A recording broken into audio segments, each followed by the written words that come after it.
ఆరాధన చేసుకోమనుకు బైబిల్ గ్రంథం నుంచి మాట చదువుకుందాం, ధ్యానించుకొని ఆరాధన చేసుకుందాం. ఆది కాండము 8వ అధ్యాయం. ఆది కాండము 8వ అధ్యాయం 18వ వచనం నుండి 22 వచనాలు మార్చి చదువుకుందాం. ఆది కాండము 8వ అధ్యాయము 18 నుండి. కాబట్టి నోవాను అతనితో కూడా అతని కుమారులను అతని భార్యలు అతని కోడళ్ళు బయటికి వచ్చింది.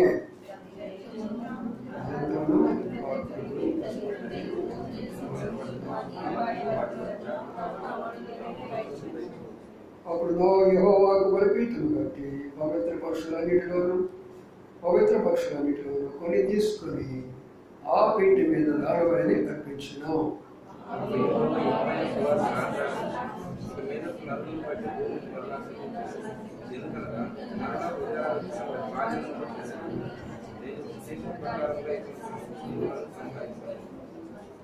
భూమి నిలిచినంత వరకు గతకాలమును కోతకాలమును శీతోష్ణములను వేసవి శీతాకాలములను రాత్రి భవనంలో మానవని తన హృదయంలో అనుకునేను. చాలు, ప్రార్థన చేసుకుందాం. ప్రేమల మా కొడవ తండ్రి, నమ్మకం మా దేవానికి స్తోత్రాలు. ప్రార్థించిన రీతిగా మా తండ్రి ప్రార్థన ఆలకించారు, వర్షాన్ని ఆఫ్ చేశారు. రాగల బిడ్డలు బట్టి స్తోత్రాలు. వస్తున్న బిడ్డలు బట్టి మీకు ప్రార్థిస్తుంటున్నాను. ఎవరు నూతనంగా రావాలనుకుంటున్నారో స్థల విషయం వారికి సహాయపడుతున్నామని ప్రార్థిస్తుంటున్నాను. వచ్చిన వారు ఎవరు ఖాళీ పడకుండా వారి భాగాలు ముందు ప్రోత్సాహం చేయమని ప్రార్థిస్తుంటున్నాను. వారి దాస్తులను జ్ఞాపకం చేసుకోనండి. శరీర బలహీనతలు, ఆత్మ బలహీనతలను మీ పునరుద్ధార శక్తి ద్వారా మీరే జరిగించి మీ నామాన్ని మెరుగుపరచుకోవాల్సిందిగా ప్రార్థన చేస్తూ మిగతా మహిమా ప్రభావాలను ఆరోపించుకోండి. పొందకార శక్తులు మీ నామపడి బంధిస్తూ స్థలమంతా కూడా రక్త ప్రోక్షించి మీ ప్రజలతో నింపి మీ దోషులను చుట్టుపక్కల ఉంచి ఇలాంటి ఇబ్బంది లేకుండా చేయమని ప్రార్థిస్తాం. ప్రారంభించి మిగుపాటు కూడా మీరే మహత్వం ఉండవలసిందిగా వేడుకోండి. యేసే పరిశుద్ధ నామమున స్తుతించి ప్రార్థించి కనపరచి వేడుకొంచున్నాము తండ్రి, ఆమేన్. ఆరాధన కొరకై మనము కొన్ని విషయాలు తెలుసుకోవాలి. ఆరాధన అంటే ఏమిటి? ఎందుకు మనము ఆరాధన చేయాలా? ఆరాధన చేసే వచ్చే లాభం ఏంటి? కాబట్టి అవి తెలుసుకోకపోతే ఆరాధన సమయంలోకి రాలేరు, ఆరాధన పాటలు పాడలేరు, ఆరాధన వర్తమానం వినలేరు, ప్రభుని కూడా ఆరాధించలేరు.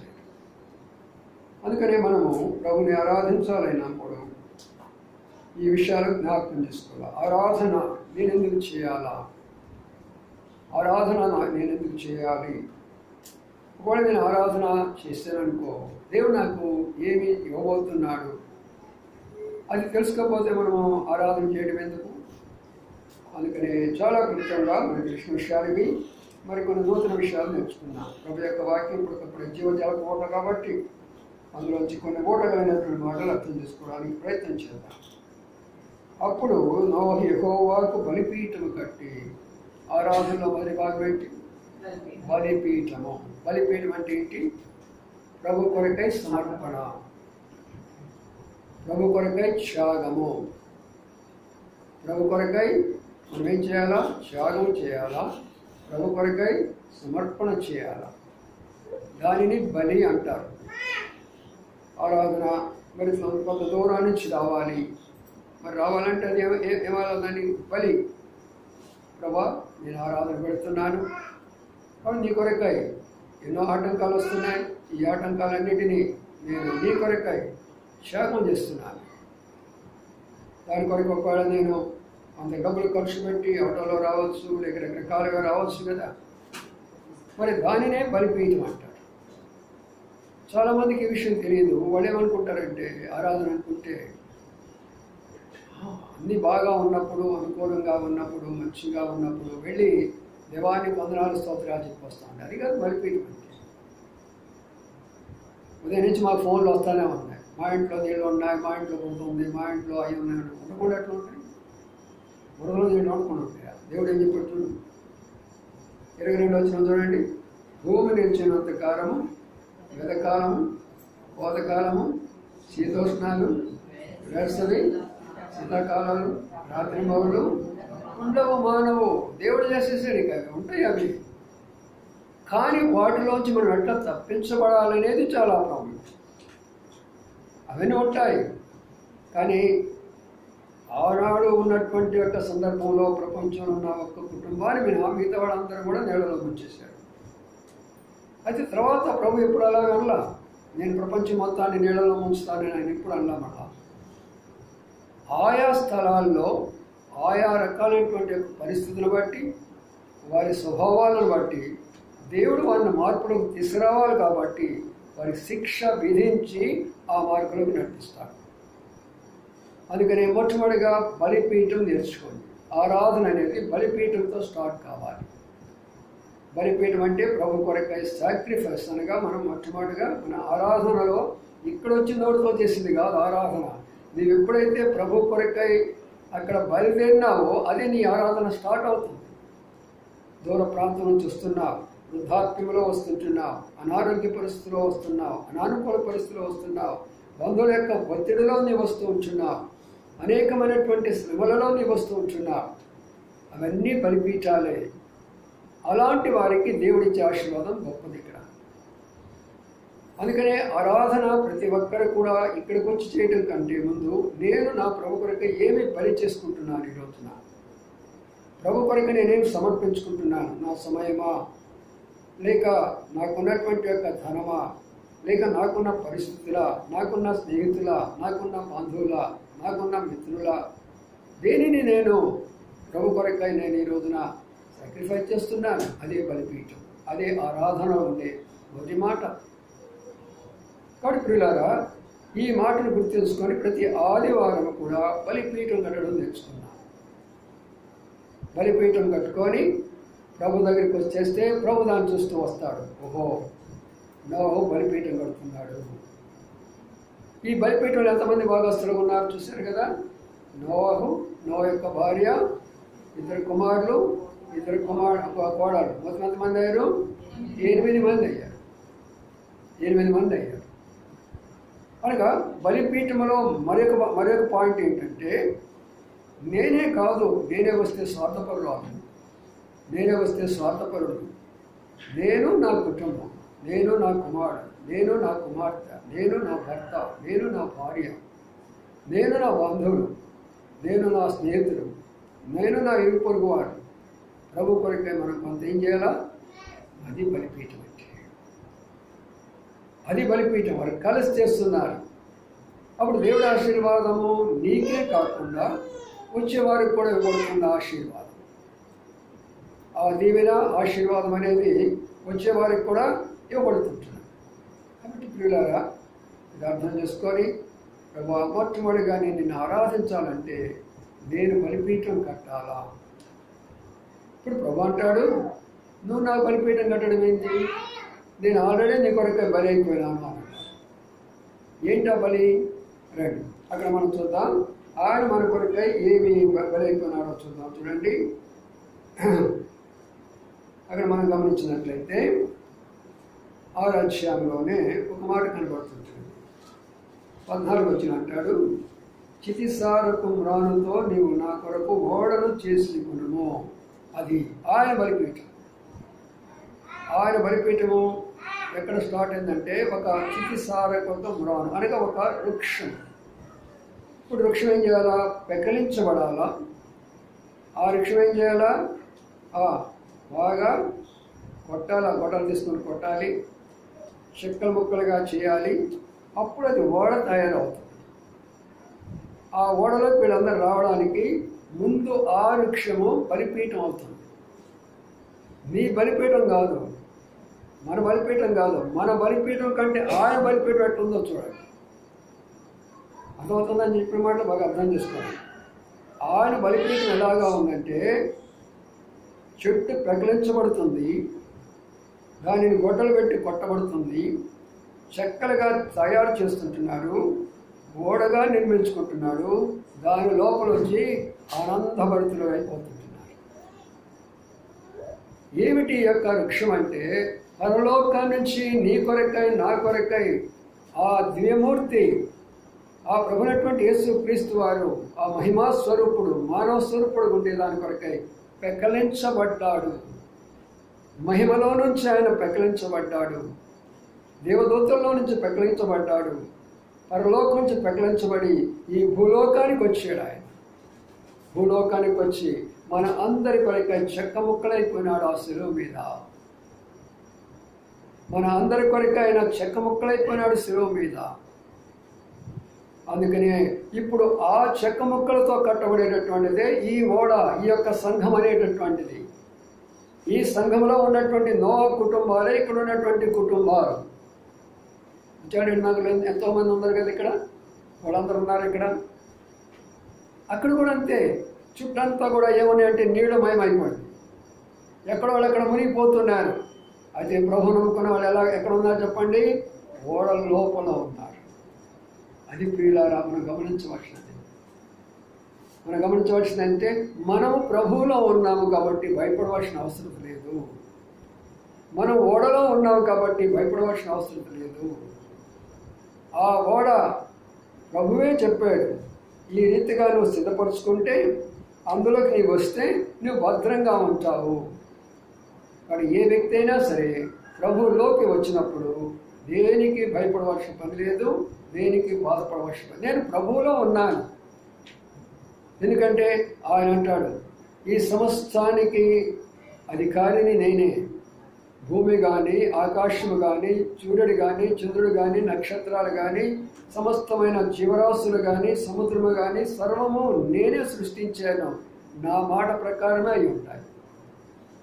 నా మాట లేనిదే ఒక గాలి రాదు, నా మాట లేనిది ఒక మేఘం రాదు, నా మాట లేనిది ఒక వర్షం రాదు, నా మాట లేనిది ఒక అగ్ని రాదు, నా మాట లేనిది భూమి కదలదు, నా మాట లేనిది సూర్యుడు ఉదయించడు. ప్రియమైన సోదరి సోదరులారా, అందుకని ఆయన ఏమంటుందంటే, నేను మీ కొరక చేసిన బలిపీఠం చూస్తే నీవు నా కొరక కట్టే బలిపీఠం ఎంత అర్థంగా? నేను నీ కొరక చేసిన బలిపీఠం ఎంత ఉందని చెక్క ముక్కలు అయిపోయినా నేను నీ కొరకు. చేతుల్లో చీలలు కొట్టించుకున్నాను, పాదాల్లో మేకులు కొట్టించుకున్నాను, ఒళ్ళంతా బల్లిపోట్లు కొట్టించుకున్నాను, తల మీద శిరస్సు పెట్టుకున్నాను.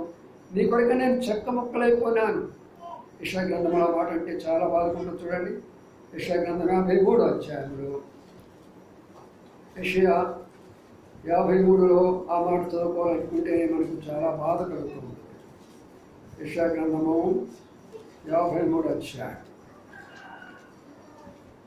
గమనించినట్లయితే ఆయన 2వ వచనంలో, లేత మొక్క వలెను ఎండిన భూమిలో మొలిచిన మొక్క వలెను అతడు ఆయన పెరిగను, అతనికి స్వరూపమైనను సొగసైనను. అబ్బా చూసారా ఏమండి, మనం రావాలనుకుంటే ఎన్ని రూపాయలు వేసుకొని వచ్చాము. స్నానం చేసుకోవాలా, ఆ షర్ట్ వేసుకోవాలా, ఈ ప్యాంట్ వేసుకోవాలా, ఆ చీర కట్టుకోవాలా, ఈ చీర కట్టుకోవాలా, ఎంతో అందంగా నేను రావాలా మందిరానికి. అసలు బోధకులు పాస్టర్లకి చెప్పడానికి లేదనుకోండి, మేకప్లు వేసుకోవాలా, తలకు రంగులు వేసుకోవాలా, టైలు కట్టాలా, జనాలు మనం చూసేదానికి సినిమా యాక్టర్ కంటే నేను బాగా కనబడాలా. ఇక్కడే ప్రభు ఏమంటున్నాడు, నాకు స్వరూపమైనను సొగసైనను లేదు, మనుషులు చూడదొల్లని వారికి అయిపోయినాను. అందుకని ప్రియమైన సోదరులారా, ఆయనలో నుంచి వచ్చినటువంటిది ఆ ఓడ అనేటటువంటిది. ఆ ఓడని క్రీస్తులో మనం ఈరోజు భద్రపరచబడ్డాం. నిన్నటి దినాన పురుషులటువంటి దానిలో మరి విజయవాడ ప్రాంతంలో చాలా మునిగిపోయినాయి. అక్కడ కొండ చర్యల కింద పడ్డాయి, కొన్ని గృహాలు పడిపోయినాయి, కొంతమంది కింద పడిపోయినారు, కొంతమంది కార్లు పడిపోయినాయి, ఎన్నో జరిగినాయి. కానీ క్రీస్తులో ఉన్న వారిని మాత్రం దేవుడు భద్రపరుస్తున్నాడు. క్రీస్తులో ఉన్నవారి దేవుడు క్షేమంగా ఉంచుతున్నాడు. ప్రభువా, నిన్ను ఎందుకు స్తుతించాలా? ఈ యొక్క పరిస్థితిలో నేను నీలో ఉన్నాను కాబట్టి క్షేమంగా ఉన్నాను. నేను నీలో ఉన్నాను కాబట్టి నా కుటుంబం క్షేమంగా ఉన్నది. నేను నీలో ఉన్నాను కాబట్టి నాడు నేను కాపాడబడ్డాను. అందుకొరకై నీకు ప్రభువా వందనాలు స్తోత్రాలని ప్రభుని స్తుతించాలి. అందుకనే ఆయన బలిపీఠం ముందు మన బలిపీఠం చాలా తక్కువ. రెండో మాటకు వద్దాము. ఆది కాండంలోనే అక్కడ మరొక మాటను జ్ఞాపకం చేసుకుందాం. ఆది కాండము మనం చదువుకున్నటువంటి భాగంలోనే 8వ అధ్యాయం, ఆది కాండము 8వ అధ్యాయంలో మరొక మాటను మనం జ్ఞాపకం చేసుకుందాం. ఆ బలిపీఠము కట్టిన తర్వాత ఆయన చేసినటువంటి పని విషయంలో ఇక్కడ మనం గమనించుకుందాం. సహోదరుడు చదవండి, 20వ వచనం. ఒక సహోదరుడు చదవండి. అప్పుడు నోవాహు యెహోవాకు బలిపీఠం కట్టి పవిత్ర పశువులన్నిటిలోను పవిత్ర పక్షులన్నిటిలోను కొన్ని తీసుకొని ఆ బలిపీఠం మీద దహన బలి అర్పించాడు. ఇప్పుడు ఏం చేస్తున్నాడు? బలిపీఠములో రెండవది అక్కడ ఏం చేస్తున్నాడు అంటే పవిత్రము అనే మాట గుర్తుంచుకోవాలి. మన ఆరాధన పవిత్రముగా ఉండాలి. ఇప్పుడు ఎవరికి మనము ఏదైనా ఇవ్వాలనుకుంటున్నాం అనుకోండి, ఏది ఇవ్వాలన్నా మనం ఏం చేస్తామంటే చాలా ఆలోచన చేస్తాం. వాళ్ళ స్థాయిని చూసి ఆలోచన చేస్తాం. ఈరోజు నేను ఈ షర్ట్ వేసుకున్నానంటే నా జీవితంలో ఏమైనా షర్ట్ ఇప్పుడు వేసుకోవాలి. ఎవరిచ్చారు కూడా నాకు కూడా తెలియదు అసలు.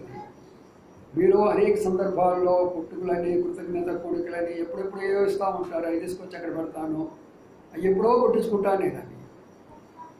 కానీ నేను ఆశ్చర్యపోతాను, వీళ్ళు ఎందుకు మరి ఇలాంటి ఉన్నతమైనటువంటి వస్త్రాలు ఇవ్వడానికి కారణం వాళ్ళు ఆలోచన చేస్తారు. ఎవరికి నేను ఇస్తున్నాను, ఎలాంటి వ్యక్తికి నేను ఇస్తున్నాను. మనం కూడా ప్రభువుని ఆరాధించమంటూ మన దేవుడు ఎలాంటి వాడో తెలుసుకోవాలి. ఎలాంటి వానికి మేము ఎలాంటి యొక్క అర్పణ అర్పించబోతున్నాను. నేను నా దేవుడు పరిశుద్ధుడు కాబట్టి నేను ఇచ్చేది కూడా పరిశుద్ధంగానే ఉండాలి. చూసారా, ఈ రోజుల్లో ఎక్కడంటే అక్కడ మీటింగ్ పెట్టి ఇది ఆరాధన, అది ఆరాధన, ఇది ఆరాధన అంటున్నారు. ఏవైనా వాక్యం తెలుసా వాళ్ళకి? గుంపులుగా ఉన్నారు. త్రాగుబోతులు ఆ గుంపులోనే ఉంటారు. అన్ని రకాల చెడు పనులు చేసే వాళ్ళు గుంపులు ఉంటారు. రకరకాలైనటువంటి వ్యక్తులు అక్కడే ఉంటారు. ఆరాధన ఎలాగవుతుంది? పవిత్రమైనటువంటి జీవితం గలవారు ఆ పవిత్రమైనటువంటి హృదయంతోటి, ఆ పవిత్రమైనటువంటి చేతులతోటి, ఆ పవిత్రమైనటువంటి పెదాలతోటి ప్రభువా అంటే ప్రభు అక్కడ సిద్ధంగా ఉన్నాడు నీ కొరకై ఆశీర్వాదము, దీవెన. అది మామూలు కూడా కాదని నీతో నిబంధన చేస్తాడు. ఒక ఆరాధన మనకు ఒక నిబంధన ఉంటుంది. అది తెలుసుకున్న వాళ్ళ ఆరాధన ఎప్పుడు కూడా విడిచిపెట్టరు. నిబంధన అంటే తెగిపోయినటువంటి ఒక నిబంధన చేస్తారు. అందుకని మనము ఆరాధించే ముందు వారం దినాల్లో ఎక్కడైనా, ఎప్పుడైనా, ఏ పరిస్థితులైనా, ఎక్కడైనా అపవిత్రపరచబడి ఉన్నట్లయితే ప్రభువా నేను ఆరాధించబోతున్నానయ్యా, ఫలానా విషయంలో, ఫలానా తలంపులో, ఫలానా ఆలోచనలో, ఫలానా చూపులో క్షమించని క్షమాపణ కోరుకో. అప్పుడు పరిశుద్ధమైనటువంటి యొక్క ఆరాధన మన నోట్లో నుండి బయటకు వస్తుంది. అది ఆయన స్వీకరిస్తాడు. ఇప్పుడు ఒక అమ్మాయిని పిలిచేసామనుకోండి, ఒక లడ్డు ఇవ్వాలనుకోండి, లడ్డు కానీ ఇచ్చేస్తే ఏం చేస్తారు? థ్యాంక్ యూ చెప్పేసి ఆమె తీసుకుని వెళ్తారు. అన్నా కదా? చేతికి కొంచెం బురద తీసుకొని, మట్టి తీసుకొని లడ్డు చేతిలో పెట్టుకొని కొంచెం తీసుకుంటామంటే ఇటు చూస్తూ ఉంటావు. అంటే తీసుకోవు. ఎందుకని? చేతికి అదే ప్రభు చూస్తాడు నీ ఆరాధన. నువ్వు చేసే ఆరాధన ఏం చేస్తూ ఉంటాడు? లడ్డుగా ఉందా ఏమన్నా దానికి బురద అనుకుందా? అర్థమవుతుందా? నిద్ర వస్తుందా? ఏముంది? లడ్డుగా ఉందా కొంత బురద ఏమైనా అంటుకుందా?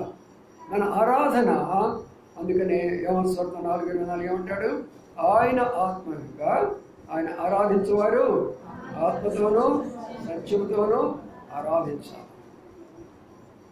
వాడి ప్రియమైన సోదరులారా, ఆ సత్యమైనటువంటిది ఆ పవిత్రత. ప్రభువా, నేను అర్పించేటటువంటిది నీకు ఏదైతే అర్పిస్తున్నానో అది పవిత్రమైనదిగా నీకు అర్పిస్తుంటున్నాను, అది పరిశుద్ధమైనదిగా నీకు అర్పిస్తుంటున్నాను. అందుకనే ఉదయకాలం ప్రభుని ఆరాధించమనుకు, ప్రభువా నేను నీ సన్నిధిలోకి వచ్చి పవిత్రమైనది తీసుకొని వచ్చాను నీకు అర్పించడానికి అని కానీ మనం అంటే ప్రభువు కూడా అలాగ చేతులు చాపుతాడు. ఒక మాట ఇవ్వు, నేను తీసుకుంటాను నీ ఆరాధన. నీ ఆరాధన కొరకు నేను ఎదురు చూస్తున్నాను ఇక్కడ రా. అందుకనే ప్రార్థన రోజు కాదు ఈరోజు, కృతజ్ఞత కూడిక కాదు ఈరోజు, లేకపోతే మరి బైబిల్ స్టడీ కాదు ఈరోజు, సువార్త కోడిక కాదు ఈరోజు. అన్ని కోడికలు మనయి. ఇది ప్రభు యొక్క కోడిక, ఆయన కోరుకున్న కోడిక ఆరాధన.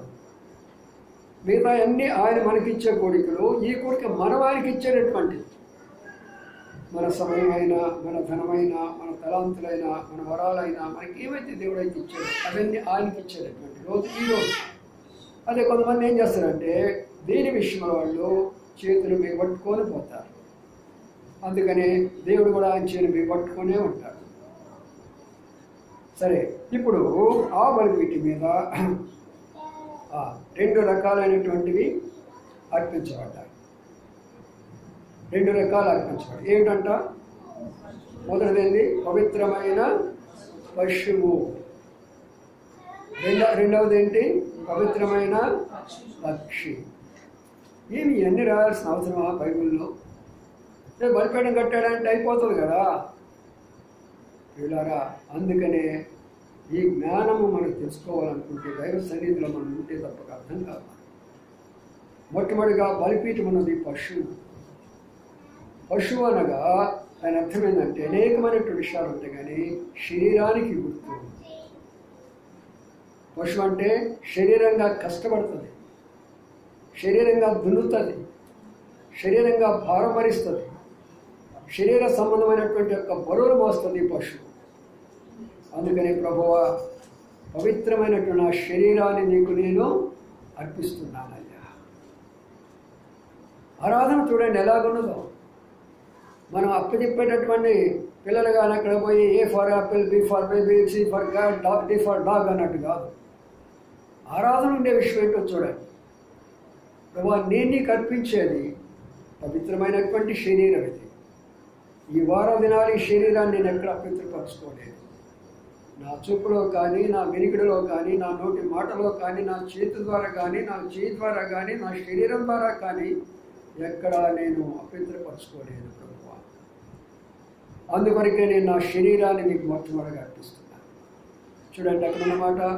రోమీయుల పత్రికలో 12వ అధ్యాయంలో ఒక మాట జ్ఞాపకం చేసుకున్నాం. రోమా 12వ అధ్యాయము ఆడ కూడా ఒక మాటను మరి పౌలు రాస్తూ మనకి జ్ఞాపకం చేస్తున్నాడు. రోమీయుల పత్రిక 12వ అధ్యాయంలో ఆ మాట మనం జ్ఞాపకం చేసుకున్నాం. 1వ వచనం చదవండి ఒక సహోదరి.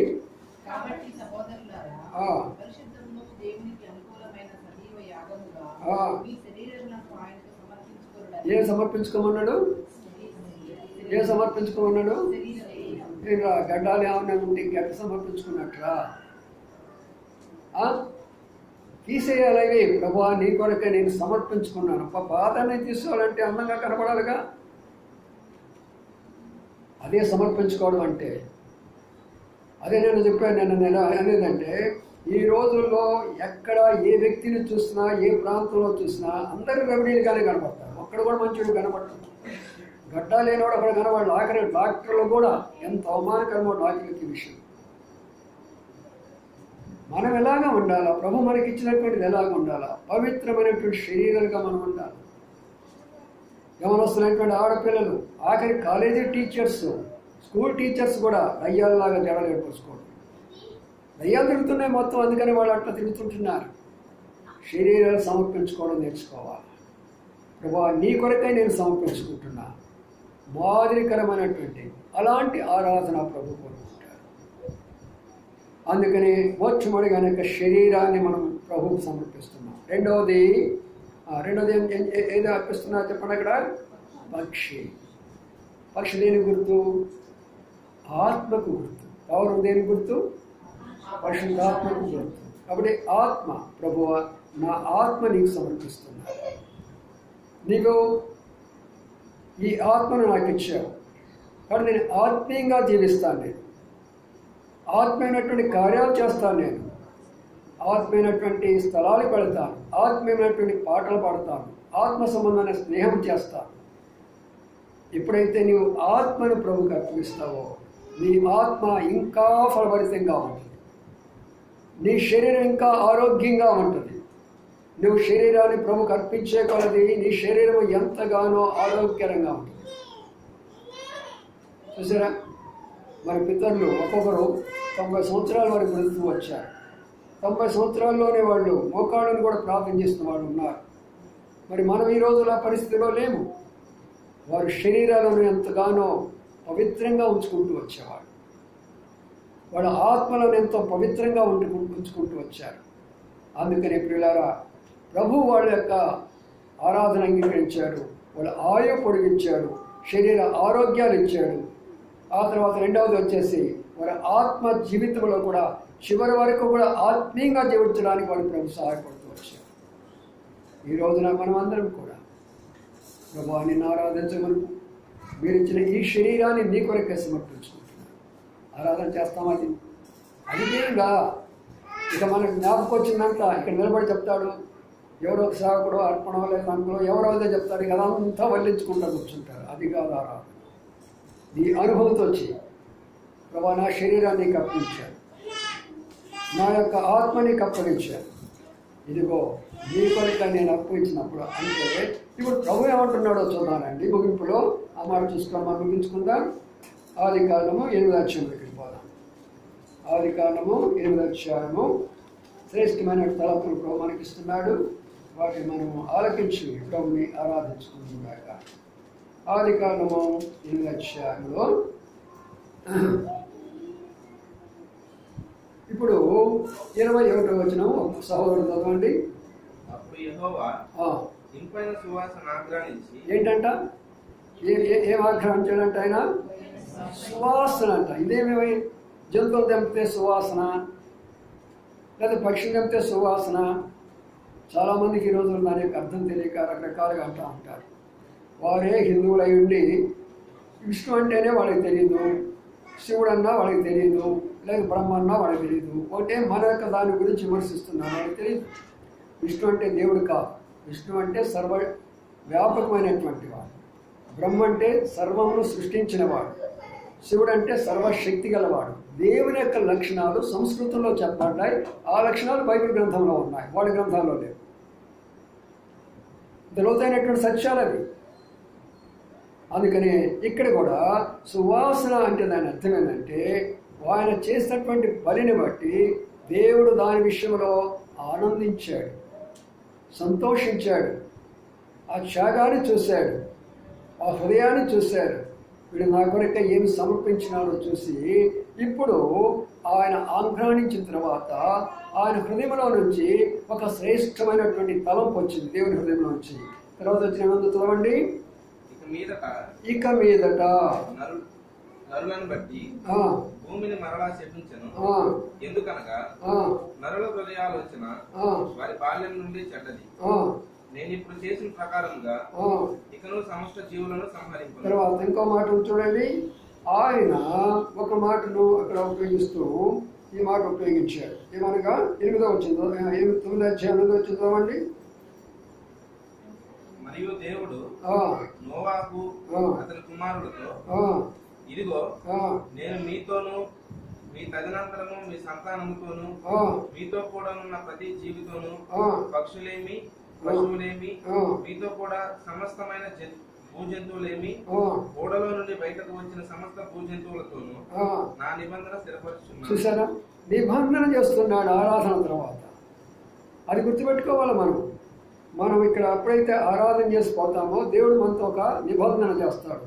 నా కొరకే ఇంత దూరాన్ని వచ్చావు, నా కొరకే సమర్పించుకున్నావు, నీ సమయాన్ని, నీ ధనాన్ని, నీ తలాంతులు, నీ వరాలు, నీ సమస్తాన్ని నా కొరకే నువ్వు సమర్పించావు. కాబట్టి ఇప్పుడు నా కొరకే నీవు అర్పించినటువంటి అర్పణను బట్టి నేను నీకేమైపోతానంటే నిబంధన చేయబోతున్నాను.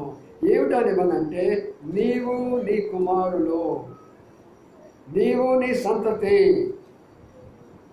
నిన్ను బట్టి భూమి మీద శాపం ఉండదు. మీరు ఫలించి అభివృద్ధిలోనికి రావాలా, మీరు విస్తరించాలా.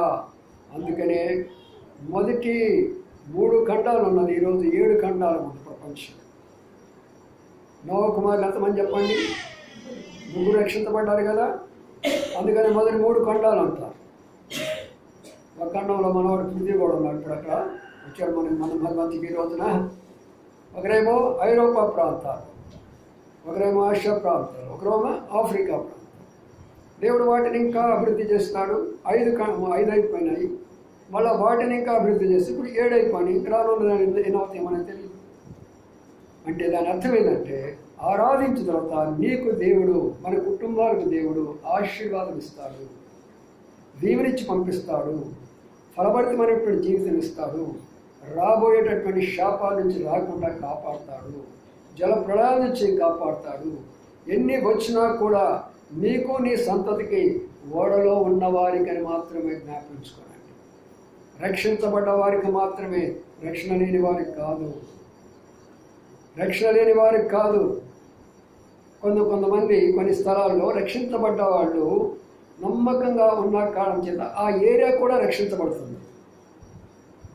మీరు కానీ ఆ ఏరియాలో ఒక ఏరియాలో ఉన్నారనుకోండి, రామన్నపేటలో ఉన్నారనుకోండి, మీ నమ్మకత్వాన్ని బట్టి ఆ ప్రాంతం అంతా రక్షించబడుతుంది. ఒక ముచ్చోడినాకలో ఉందనుకో, మన ప్రాంతాన్ని బట్టి అనేకులు రక్షించబడతా వస్తూ ఉంటారు. అలాంటిది దేవుడు మనకి ఇచ్చాడు. అది దాని యొక్క అర్థం. అది కాబట్టి ఇక మీద నేను భూమిని శపించను, అనగా భూమి మీద ఉన్న ప్రజలను శపించను. కాబట్టి పిల్లారా, ఇంత లోతైనటువంటి సత్యం ఉన్నది ఆరాధన. మనం ఏమనుకున్నాం, ఆరాధనే కదా సింపుల్గా. ఆరాధన కాదు, ప్రభువుకు మనం ఇచ్చినటువంటిది ఆయన దాన్ని స్వీకరించుకుంటాడు, దానిని ఆఘ్రానిస్తాడు, దానికి అయినటువంటి యొక్క ప్రతిఫలము, బహుమానం మనకి ఇస్తాడు. ఆఖరి మాట చదువుకుందాం, ఆ తర్వాత మనము ఆరాధనకు వెళ్ళిపోతాం. 7వ వచనం చదవండి. 9వ అధ్యాయం 7వ వచనం. మీరు ఫలించి అభివృద్ధి నందుడి. అబ్బా, ఎట్లా అంటే చూసారా, ఇది ఓడలో ఉన్నప్పుడు చెప్పాడా, ఓడ బయటకు వచ్చినప్పుడు చెప్పాడా? ఏమో చెప్పాలండి. ఓడలో ఉన్నప్పుడా, ఓడ బయటకు వచ్చినప్పుడు? బయటకు వచ్చినప్పుడు కాదు. బలిపీఠం కట్టమందా, బలిపీఠం కట్టిన తర్వాత. చూడండి, ఎన్ని ఉన్నాయో చూడండి. ఓడలో పోయినంత మాత్రాన నీకు వాగ్దానం రాదు. ఏదో రక్షించబడ్డాను, సంఘంలో చేరినంత మాత్రాన ఇది నెరవేరదు. సంఘంలో ఉన్న మనము బయటకు రావాలి. బయటకు వచ్చిన మనము బలిపీఠం కట్టాలి. బలిపీఠం కట్టిన తర్వాత దాని మీద బలులు అర్పించాలి. బలులు అర్పించిన తర్వాత దేవుడు వాగ్దానం చేస్తున్నాడు. అదన్నా ఇప్పుడు చేస్తాడు చెప్పండి మనకు. ప్రభువా, నేను నీ కొరకే ఏం ఆరాధన చేసి వచ్చాను ఈ రోజున? నీ ఇంటికి నేను పోయాను, ఏ ఆరాధన చేసి వచ్చాను నేను?